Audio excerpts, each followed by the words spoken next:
So when you're dealing with business brokers, the first thing that's going to happen is that they're going to send you an NDA. An NDA is a non-disclosure agreement. So the NDA is, it's the right thing to do, to sign the NDA, non-disclosure agreement, because you're essentially asking for confidential information about a business. Now, sometimes you get a teaser document with that when you're dealing with business brokers.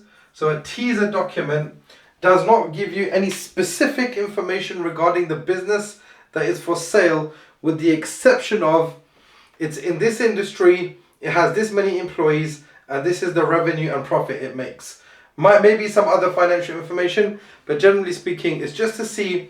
It's actually good, the teaser document. I like the teaser documents when they get sent out, because what it does, it makes me filter the businesses through my deal specification. And if it doesn't meet my deal specification, I don't even sign the NDA and say, thank you very much, I'm not interested in this business. By the way, it's always easier to dismiss. It's better dismiss fast, right? Because you just save energy and you save time. Coming back to that. So you sign the NDA, you sign the non-disclosure agreement, maybe you take a look at the teaser document, and then thereafter, they send you a bit more information regarding the business. That's normally done through something called an information memorandum. I'm just going to write IM here. So that's done through an information memorandum, a sales document. Yeah, so you can put sales document as well, because that's fine.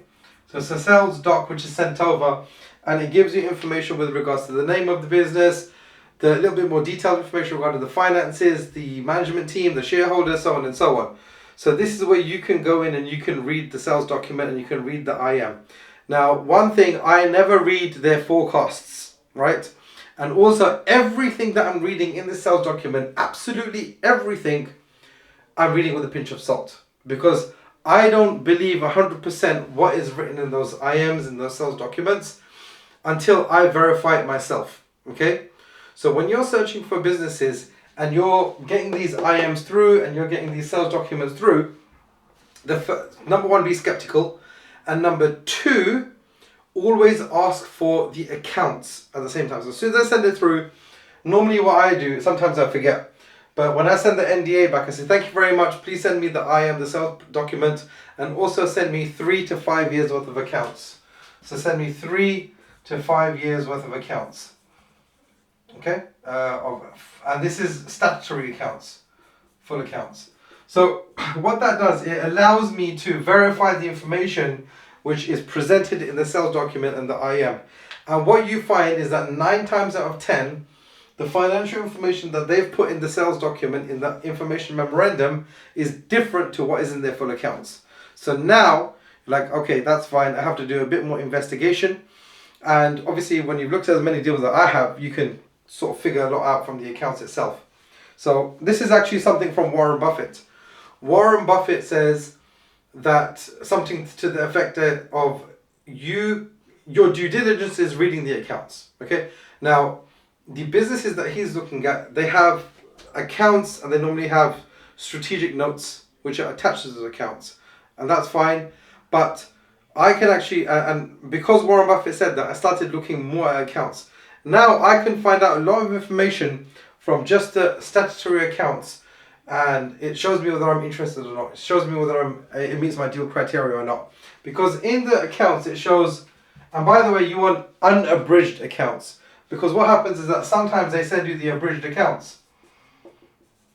Now what are you going to do with the abridged accounts? What's abridged accounts? Abridged accounts is a watered down version of accounts. It's only got the balance sheet on it. So maybe it's got the turnover. So it's got a summarized P&L. Yeah, summarized P&L, profit and loss statement. And it has the balance sheet. Okay? And that's fine. I mean, obviously a business needs to be solvent for you to be interested in it. But you want the unabridged accounts. You want the full breakdown of the P&L. You want all of the notes from the accountant with regards to the goodwill, with regards to the treatment of the goodwill, how they're depreciating assets, how many employees are there any directors' loans, is there any outstanding tax? All of these things are in the accounts, and that's why when I get the full accounts, unabridged accounts through, I'm verifying what they said in the IM in the sales document, and normally 9 times out of 10 I'm sending back a whole lot of questions to the business broker to say, right, You said this in your sales document, but the accounts are saying that. You said this in your sales document, but the accounts are saying this. You said this in the sales document, but the accounts are showing something different. So therefore, this is great, because what you're doing, you're putting the business broker on the back foot, and you're showing them that you know what you're talking about. Okay? One of the most important things that you need to be able to read and understand and interpret the financial accounts. Yes? If you don't know how to read financial accounts from the perspective of an acquirer, from an M&A perspective, then you can make some big mistakes, right? So for example, you can have a business which is profitable on the P&L, but is insolvent on the balance sheet. It's insolvent on the balance sheet, meaning that it's in debt. It's actually in debt, right? And therefore it's got negative assets. It's running out of cash, and therefore it's going out of business. Yes?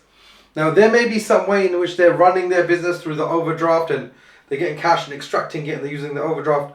That's a whole different story, no problem at all. You have the meeting with the seller and find out how they're, or the accountant in that case, and find out, maybe the seller, maybe the accountant, whoever, and find out how they're running their business. Obviously it's not the best way to run the business, and you might still be interested, right?